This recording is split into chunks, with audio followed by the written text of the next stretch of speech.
followed by Cindy Tipperet. How did I do? You did great. Better than most. Amazingly. Miracles still happen. My name is Alex Nyworth. I'm a representative of the Idaho Association of Government Employees, MAGE, SEIU, Local R14 687. I live in Boise. Mr. Chairman and members of the committee, I want to thank you for extending me the privilege of testifying before you today. I would like to address some of the issues raised as I listened to Friday's hearing, and hopefully maybe one or two of the issues I've heard today as well, if we have the chance. First, I'd like to address that language on lines 1 through 3 of page 2. If I may quote, "Personal property removed pursuant to this section shall be considered litter and shall be disposed of by persons tasked with enforcing this section." In front of the communications tent at the vigil site, there flies a rare and special American flag. With 43 stars, she became our nation's banner on July 4th, 1890, the day after Idaho joined our mighty union. I'm not certain of the ownership status of that flag, but in the event that the flag's rightful owner fails to remove it from the vigil site prior to an eviction, I fear it could create difficult ethical dilemmas for concerned citizens, as well as public employees who may be tasked with enforcing this section of the legislation now before the committee.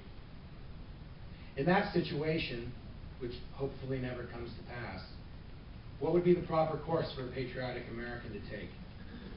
Should one take that flag at the risk of being in possession of stolen property, or stand idle as the flag is treated as litter and disposed of? What about the state trooper who might be tasked with disposing of said litter?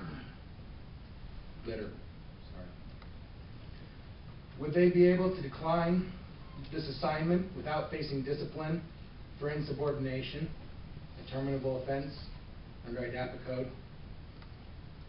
Would they be able to donate it to a school or library instead of disposal as they enforce this legislation? I honestly don't know. Hopefully someone in this room can lay this concern to rest. Secondly, I recall, and there's been some discussion today, questions about what this legislature could do to begin to redress the various grievances we've been hearing, hopefully in an attempt to give the vigil confidence that the process is open and restored and comfortable to go to a safe and warm home. I appreciate the comments from all the members of the committee of your willingness to meet with folks and hold these discussions and hear. I think it's really a valuable opportunity for everyone, a learning opportunity for me and I think a lot of other folks. Some of the things we've learned have not felt that the People's House is fully accessible to the people at all times. I'll leave it there for now, I suppose. And I'd like to move, though, into how I hope that the folks that you represent, through you, and the members of the movement and the community at large, and our whole state can come together and fix some of the problems that I see at the heart of our current situation. I can see at least 5 areas where I'm confident you would find thoughtful Idahoans willing to work with you in the pursuit of redress. First, negligent, fraudulent, or otherwise criminal behavior has robbed millions, if not billions of dollars from Idahoans through loss of value of PERC investments, sharp declines in 401ks and similar retirement accounts, the loss of homes, and decreased economic activity and state budgetary health. I would respectfully ask this committee request that Idaho's Attorney General assess the prudent responsibility of filing a multi-state collective class action lawsuit to hold accountable the prime perpetrators of the housing market collapse and ensuing recession. I would further request that the Attorney General publicly report his preliminary findings and assessment in 35 days. I've heard that the AG's office was critical in helping members of the Occupy Idaho Falls movement fight a foreclosure in Bonneville County. And so I think an approach like this may prove quite productive. 2, establish a blue ribbon oversight committee on Percy proxy voting. A committee of 12 responsible and independent persons should be established to review prudent standards of governance concerning corporate boards of directors versus actual proxy voting practices by the Percy Board of Trustees, and how those proxy votes reconcile with the board's mandate to invest for optimal future retirement benefits. Have this commission report its findings to the legislature and public in 6 months.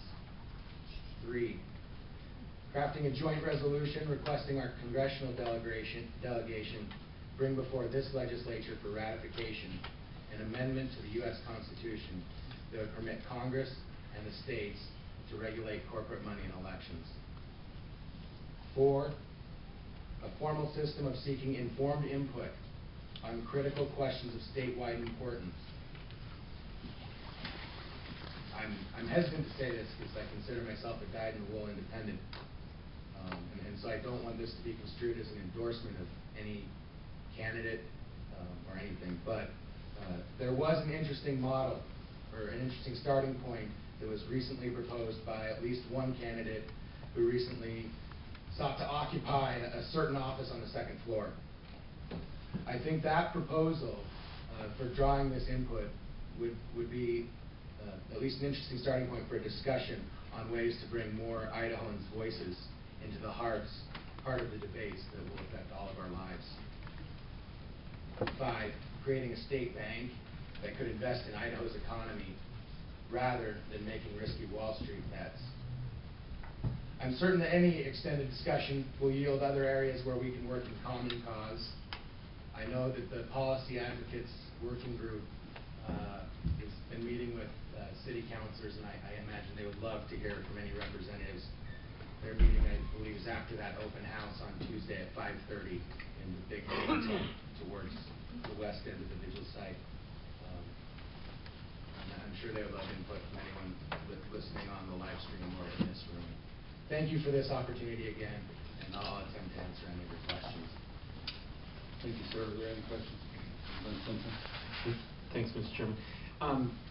Alex, I've seen you in my Commerce and Human Resources Committee for the last 4 years, and I know you've testified on a number of issues, but the question I have for you is, do you think that the people's voice would somehow be diminished if they were not allowed to camp on the Capitol Mall?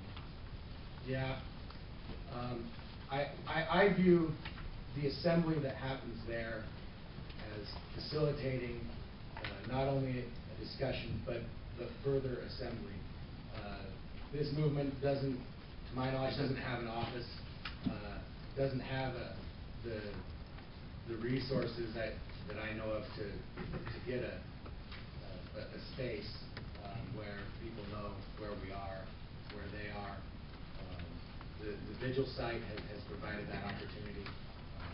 The State House offers a lot of great resources in that there are meeting spaces that can be reserved here, although we'd hope to have this room after this meeting, and apparently that's not an option. So sometimes it feels like that the access that we think should exist in this in the People's House isn't executed as robustly as it ought to be. And so yeah, I believe the vigil site is a critical space where folks cannot be or are not as likely to be intimidated by law enforcement if they try to have or security if they try to have a small gathering in the hall to discuss issues including state law, which I've seen happen in the last few months, and numerous other things. I think it is important that they have created a public space and opened up a public space for protected our rights to assemble and to speak, to confer for our mutual benefit. Further questions? Thank you, sir. Cindy Tipperett, Sage Primo would follow